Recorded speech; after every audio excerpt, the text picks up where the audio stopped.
We have a Kansept knife called a Steller. Now, this is a Matt Degnan design, and he's kind of changed his logo. It seems like it was different back when he was doing knives with Kaiser. And of course, several of the Kaiser people, looks like they, went over and created Kansept or whatever they did. But so I understand how they would have Matt Degnan doing some stuff for them. And he does some good designs too.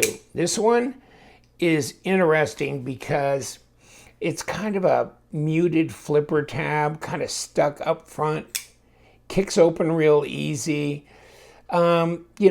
Kind of a Warncliffe type blade. And yeah, so if you like the Warnies and stuff, this might be for you.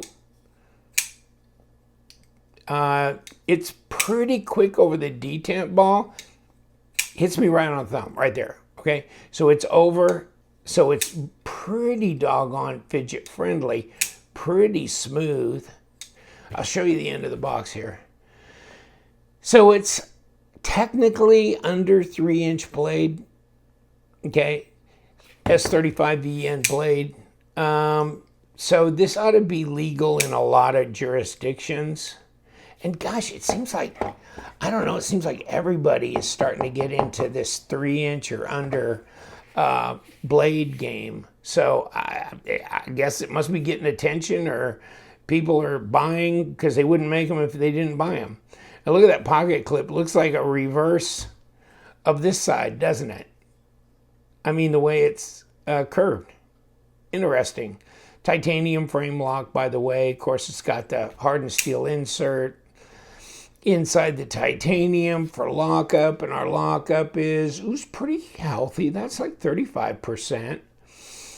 Pretty easy to disengage, even though there's not a huge differential of height between here and the back scale. But it's really easy to disengage. And you got jimping up here. You got this little cutaway area for sharpening, so that's nice. You got a Stonewashed looking blade. And will the blade be a blade? Will the knife be a knife? Oh yeah, that was like a hot knife through butter. Okay, I get you. 10-4, good buddy. Yeah, that's pretty sharp. That's pretty dang sharp. Sharper than kind of the standard fare of a lot of production knives. So yeah, we're good with that. And they come in this box, which is kind of I like it and then I don't like it for reasons here that this is not completely open, so knocking the paperwork out sometimes can be a pain. And you get a microfiber cloth, a little piece of paperwork that's just generic, and then you get an actual pouch, and the knife comes in here. So you got this little, pouch, and it's not a zipper pouch, and it's not a Velcro pouch. Kind of interesting, and I've got nothing against it. I think that's fine. All right, so the one thing I do really like about the Kansept box, it's solid. This ain't no little Spyderco box or, ZT box or whatever. This is not going to collapse on you. So there's a lot of boxes, they ain't that tough. These are tough. And, I ship a lot of knives because I have knife sales. So this holds up. It really does. So let me think. What is the detent like? How do I tell you about the detent? Let's try this. Okay.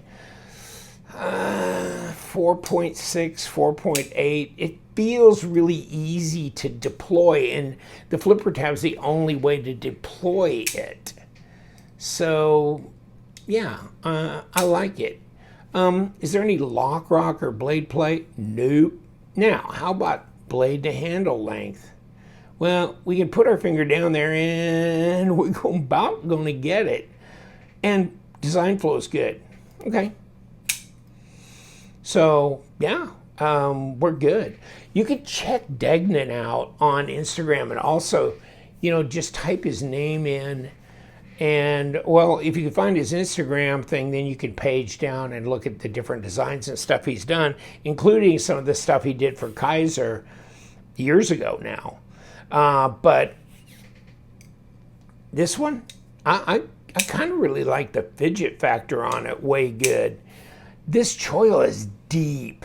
It's deep, and depends on the size of your fingers whether this is going to be convenient.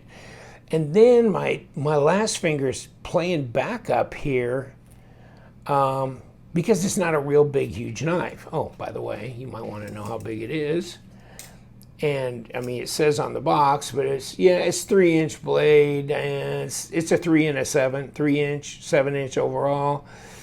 Not quite 18 centimeters, and about 75, 78 millimeter blade length. Let's see the thickness. 11 millimeters at 0.43, so it's pretty slim in the pocket. And it looks like 0.11, about 3 millimeter blade stock, yes. So it's slicey, and if you like that blocky type blade look, and it's got jimping up here, so this might be something you would want to get into. Not terribly expensive. It's $144, so and then it would be $14.40 off when you use LTK as a discount code. So no, not terribly expensive for a titanium knife with S35VN. And yeah, it's got a nice, really soft feeling, nice smooth drop on it. So I like that.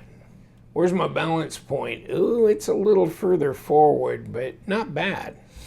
Well, let's rip it apart. And you know what? You got an opening in the front and the back, so if things go haywire, we can always figure out another plan. Stan the man. And come on, let's see if I can just hold on to it enough to break it loose. Nope, I don't think so. Hold on, let me get something a little bit more substantial over here. Let's break it. Yeah, it's twirling because they got thread locker on there. So we're gonna have to break it loose. Hopefully it's not real difficult to break loose.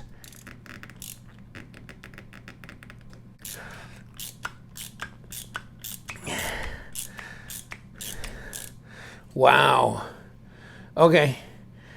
Why is the last few knives I've disassembled on my channel been so Loctited down? I don't know, but there's no call for that. You don't need that. Oh, look at all the thread locker in there. They just poured it in. Okay. See, that you don't need to do that. I mean, and you know what? Let the customer decide how much they want to tighten that down and lock it. I guess they must think that most of the knife buyers out there are complete idiots. So, let's make the decisions for them. But yeah, I really don't appreciate that. I wish they'd kind of start getting the message on that. Oh, this is number 8 up and down. Well, at least they put number 8s on here. Praise the Lord for that, right? Now these body screws are actually coming out. Wow, but that pivot, baby, it was like it was welded in place. Swear to God, I thought I might strip the screw on the far side before I broke it loose. I mean, seriously, thank God this hardware's not real soft, because, ooh, that would have been a possibility. And then, of course, we got the nice thread locker on there, too, but it was blue and not this white stuff. That must have been damn Gorilla Glue or something. I don't know what the hell. Now we're pocketed. We got a little racetrack in here. Where you go to, buddy? Okay, so we got the steel washer out. There's underneath with, I mean, look at that. Whew. Ouch. Okay, presentation side, stand up. And Okay, so we got also, give me this. Okay. And of course we got no D-shaped pivot, and I guess they never watch my reviews, so I mean, they always ask the audience for, I mean, on their Facebook group and stuff for recommendations. I need to go in there and just say, do this. I mean, come on, man. Like Uncle Joe says, come on, man. So we got racetracks on both sides. That's cool. I get it. And why is this not wanting to come out? There it is. Okay. And we pocketed up everything, hardened steel insert, ceramic detamp ball, internal stop. There's your screws for your pocket clip, which are inside. And I guess looking at it from the outside, it's a cleaner look, that's for sure. If you could ever open your knife up, you got to start with, can I open my knife up? Good Lord. Okay. So it looks pretty clean inside though, other than everything else. Yeah, not bad. All right, let's put it back together. That's my favorite thing, because taking it apart sometimes is a freaking pain in the ass. Okay, and let's put this in. I believe it was from this side we did this. Yikes. And here's my 1 + 1 is 2 ceramic bearings, by the way. And let's throw us a blade on. That always helps. I always like to have a blade right in the middle of both slabs. And let's put bearings in here. Put the racetrack face down. And there you go. Voila. And let's bury this sucker with my number 8. Wow. Now this might be an adventure in reassembly, huh? Hold on. Let me put it in the middle. Let me work it a little bit, kind of bust up all that stuff in there. Put it in with my false teeth. I wonder if ever did it break. About getting there too, dental wise. Woof. Everything's falling apart on me. And come on. Okay, I think we done wore it out. Thing is, well, at least they give you the opportunity to lock it down on the other side. Okay, let's put our other 2 body screws in here and we'll be done. And okay. Oh, how long did I remember or not remember they're all number 8s?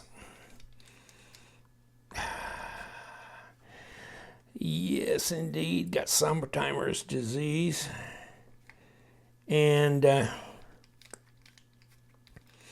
let's lock this down too. Okay, good.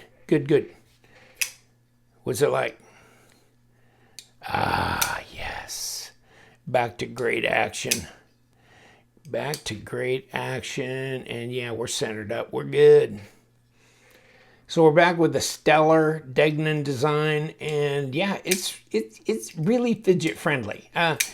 If the blade shape and the overall design are not for you, then they're not for you. But I'm not faulting it for that. And fit and finish is pretty darn good. Pocket clip I don't completely understand, but if you look at the way it functions, that I've had knives with that kind of a pocket clip on them, as far as the underside there that goes over your lip of your pocket, and it works. So yeah, I mean, I'm not going to fault it for that either. And it's, price wise, it's right there with anybody. Yeah, I think they did all right with this. It's nice that they got Degnan back into the stable of designers that they're working with. Yeah, pretty solid. All right, I'm going to leave you go. You know what we do around here. We love them knives, so you guys stay sharp.